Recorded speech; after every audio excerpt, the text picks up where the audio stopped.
And we're back with Richard Reviews. Today we are reviewing a book for the Elite Gourmet Richard Reviews Book Reviews channel here on YouTube.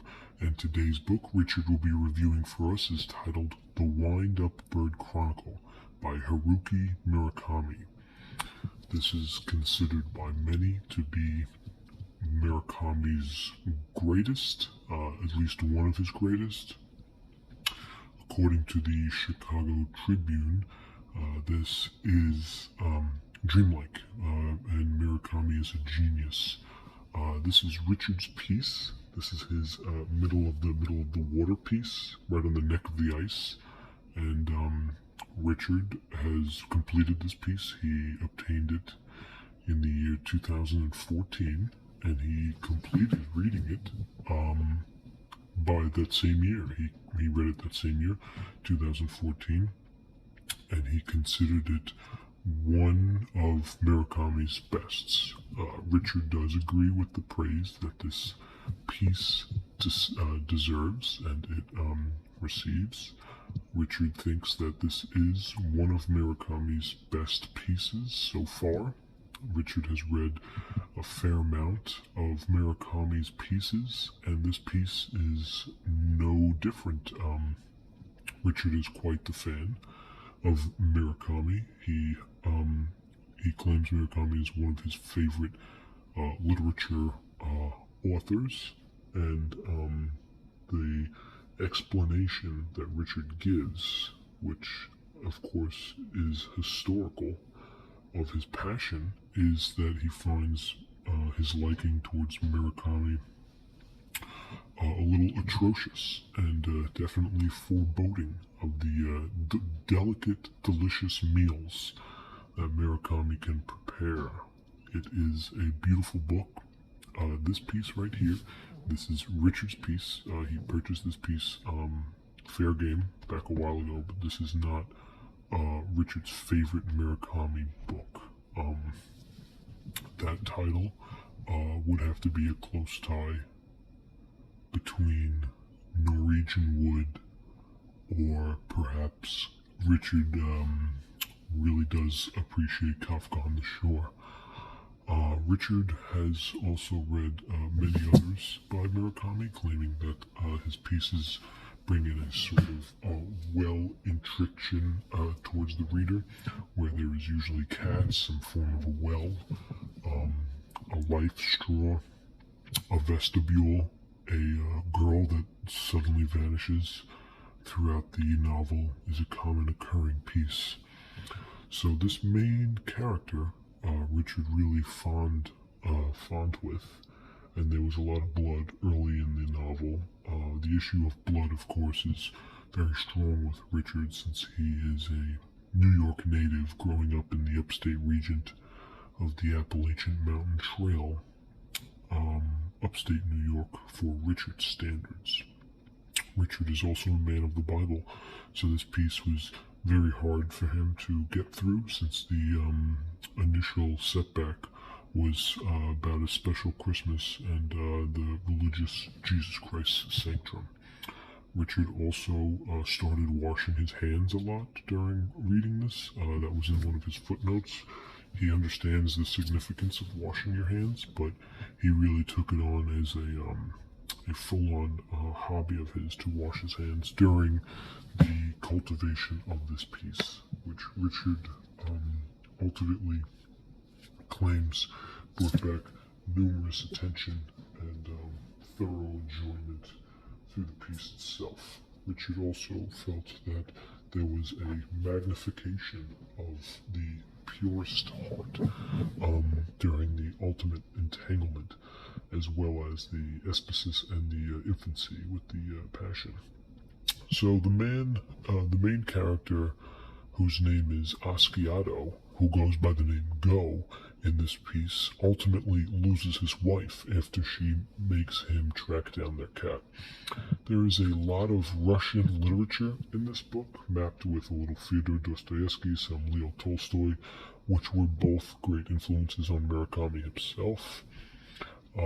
Considering the fact that the one of the latest Mongolian skin spreaders ultimately killed a man before the main character's eyes in a crackdown of what was seen to be some war atrocities in the 1930s and 40s.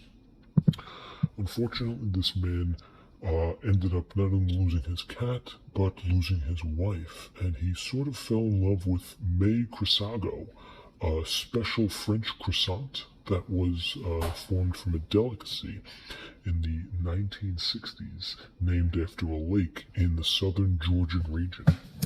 Now, as we take a look at this piece, we're going to get into it. This is Richard's piece. It's one of Murakami's longest pieces, but as you can tell, it is a soft cover. All right, and it's got some great attributes. I mean, the cover design is fantastic, and you can even tell that it's got great bend. Look at this wave. This is a great wave. It even has some really nice shine. Here's the shine aspect right here, all along the top. The bridge water all across the cover. Beautiful, done very well. There is a little cleavage option over here. Richard just attributes that to being very aggressive while he was reading, but you can tell it's a pretty long book. It's thick pages right here. As you can tell, the piece on its own is very well done. On the side, we have here, it appears to say, The Wind-Up Bird Chronicle by Haruki Murakami. So this is the piece that we are examining today in Richard's collection, and it says vintage right there. On the back, of course, as we take a look at the piece itself, we have the synapse, the ultimate congregation, and the fluid transition and transistor between piece to piece to piece to piece. So we have a fluid transistor between the internal piece, which is great from going back to back, side to side, and round and round. This is the original Murakami piece, a rare piece that Richard was able to get his hands on. Common for the families, and the birth of this was lingering as a correspondence for a little picture, as Richard would have you believe. We do have a price on the bottom here, on the barcode in the lower right hand side, and you can see that it is classified as a fiction piece, and the United States of America price is $16.95. A very appropriate and generous price for this piece right there, $16.95. Since Richard does not enjoy paying over $20 for pieces, he considers that a bold and generous, propulsive notion. And of course, the Canadian price is teetering on that edge with a price markup of $19.95. And of course, we also have a picture of Murakami himself right here, as we take a look at him to understand and know the man behind this beautiful masterpiece. The work of this piece is really mesmerizing, original. It's fascinating, it's daring, it's rewarding, and it's mysterious all in one. So it's as a beautiful piece as this. Haruki Murakami once again did a fantastic job bringing us this piece. So we want to thank you, Mr. Murakami, and we thank you a lot for giving Richard this opportunity to read such a piece.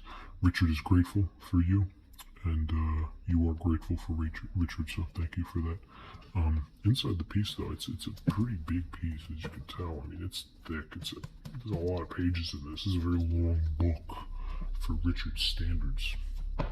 We won't spoil too much of it, but the condition is very well done. I mean, this is a very well conditioned book, okay? And we're talking top-notch quality here of just endless circumcision. And the type of circumcision that Richard is inspired by is really just the matter of fact of getting the ends to meet the brim. They do have another list of the other books that Murakami was also eligible to receive a worldwide award for last Christmas, and they wrote them in the shape of a fish, which is kind of ironic considering it's a Japanese book. Up here we have the page count towards the end, so 577. You can round this off to a 600-page book. It's quite a piece that Murakami was able to put out. And we thank him for that. We thank Richard. We thank Murakami. And we especially thank Richard. So Richard is here and he is reviewing this book for us. So thank you, Richard. A wonderful tale, a wonderful review, and a wonderful book, and a wonderful Richard. That's it for Richard Reviews. This is the Wind Up Bird Chronicle by Haruki Murakami. Richard.